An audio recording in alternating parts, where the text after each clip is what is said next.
Hi Alicia, it's Laura just doing your ELN feedback for assignment 2.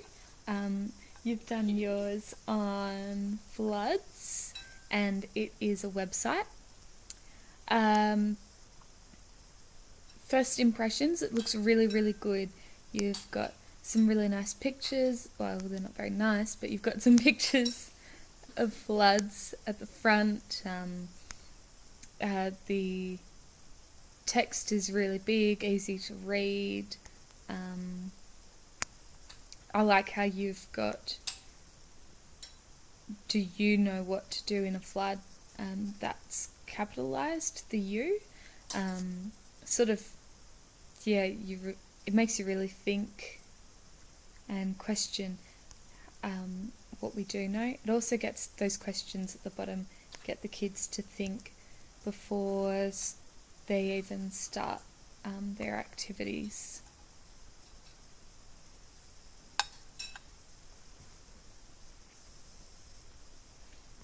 Okay, so how to use this website.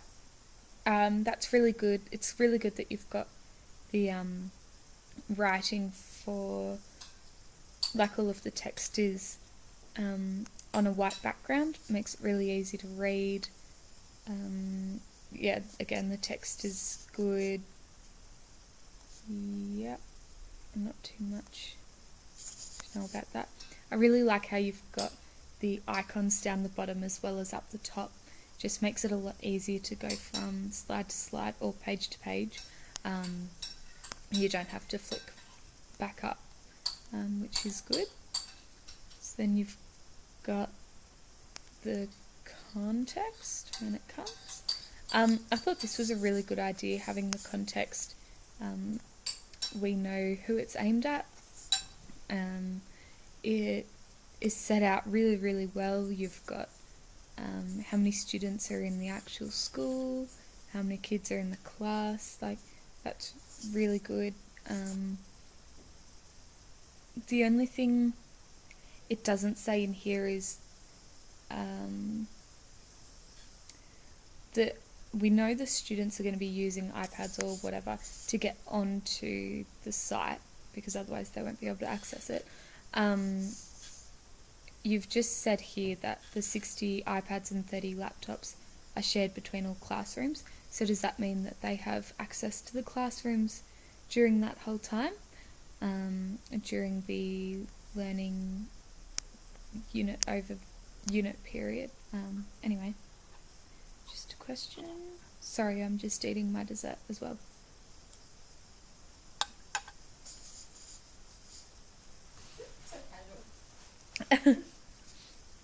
Okay, so your topic is floods.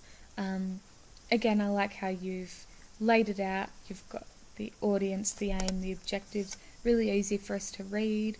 We know exactly who the audience are, what the aim is. It's really good how you've got that all laid out really easy, and how you've got the objectives, the skills and understandings, and the lesson outcomes all separate. So we know that the lesson outcomes are the English outcomes, then you've got your skills and understandings, and then the objectives as well on top of that.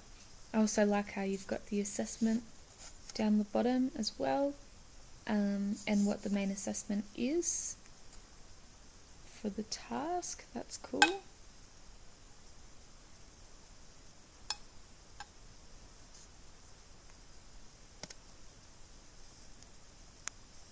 I like the learning experiences homepage, I guess you could call it. How you've got like that flow chart of what each learning experience is, and then where they come. So we're able to see really well how it flows from one lesson to the next. It looks really good. So into the first lesson, which is what do you know about floods. It's a really good idea to have diagnostic assessment at the beginning. Not only does it give the teacher the ability to see where the students are at, also gets the students thinking. right, so what do I know about floods? Okay, and gets them in that right sort of headspace. Kahoot didn't open up, but it looks really good. Anyway, that's cool. That's task 1, and your task 2 is to create a Wordle, and that looks, again, that's a really good resource to use. It gets the kids thinking about different aspects of floods as well. So that's good. I like how you've got the minimum of 10 and maximum of 30. You know, you've really set it. You think they've got to reach that. Then you've got a Powtoon clip, which was really good. I think there were just a couple of slides which finished just as I finished reading them. And not that I'm a very fast reader, but if anyone was slower, they probably would have not been able to read and then process the information on each slide. So maybe just making them a little bit longer, just so we're able to read what's on the slide, have a think about it, and then go to the next one. And then the Bubble Us, is that what it's called? That's where they've got to create the mind map of the 10 things they know about floods. Really, really good idea. I would have really struggled with that without going back and watching the Powtoon clip again. I need to write things down for me to be able to think about them and retain that information. Maybe saying in it that the students can go back to the Powtoon so they don't feel like they're cheating or anything like that. Just because otherwise it'd be, maybe that's the idea. Yeah, anyway.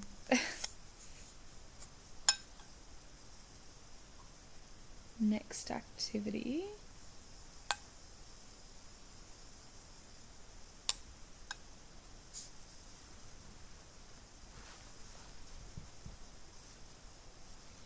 Oh, the YouTube clip about the Queensland floods. Really, really good. 2011 wasn't very long ago. Feels like ages ago. But most of the kids may have vague memories of it as well, which is good that you're not just picking out a random thing from, 1974. It is based on the 2011 floods, so it does have some sort of relevance to the kids. They might be able to remember things about it. They might also have family members who live up there, so again, just taking it to Queensland is a lot more relevant than, say, flooding over in America or something like that, so that's good. And then you've got the impact on communities, and they're able to choose their own town. I think that's a really good idea. You've got a couple of different towns, and then they can choose one of their own, so long as they check with the teacher first. That's really good too. A lot of the kids would probably know someone or have family members who live in one of those towns, so they'd be more willing or wanting to do one of those towns compared to just a random town, or one that even just one town,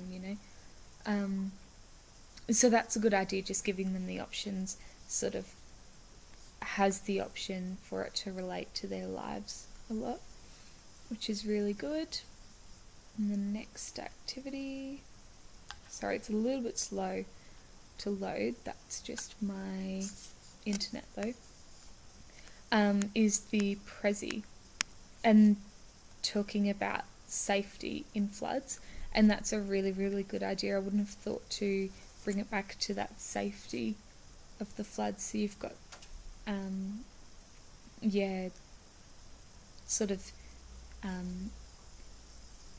relates right to them, how they can be safe in the floods. So that's really good. And then you have that short YouTube video about a driver who isn't being safe during a flood. And then you've asked them to respond to the question, which is, do you think the driver of the car is being safe? Why or why not? The only problem with that is you've previously said that the driver isn't being safe during the floods, and then they have to respond to that question. So maybe if you just said, watch the following YouTube video about a driver in a flood, and then they get to make up their own minds about whether they think that the driver is being safe or not. Gives you more of a gauge of whether they're saying that they're being safe or not. I don't know whether you really get what it's a little bit late, and I don't know whether I'm really getting across what I mean. So anyway, I'll go on to the next one. Task 8. Consider how some people may end up in an unsafe situation. I thought this is so cool. You could get such creative responses in this, which is really, really good idea. Just something a little bit different. The pictures are really cool. The kids would have a lot of fun with that as well, thinking up the story of how it happened. But then they're also thinking of how they've got to be safe. So they're just bringing it back to the previous learning experiences or tasks. And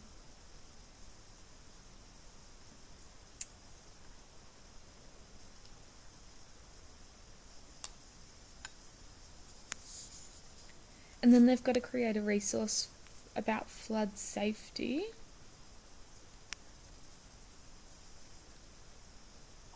Now it says that it would need to be distributed to community members. Maybe instead of would need to be, the resource will be, and it just gives them that little bit of responsibility for what they create. And they're also going to be, students are going to be more willing to create a higher quality resource if they know that it definitely will be distributed to community members. But otherwise, really good idea to link it to the community.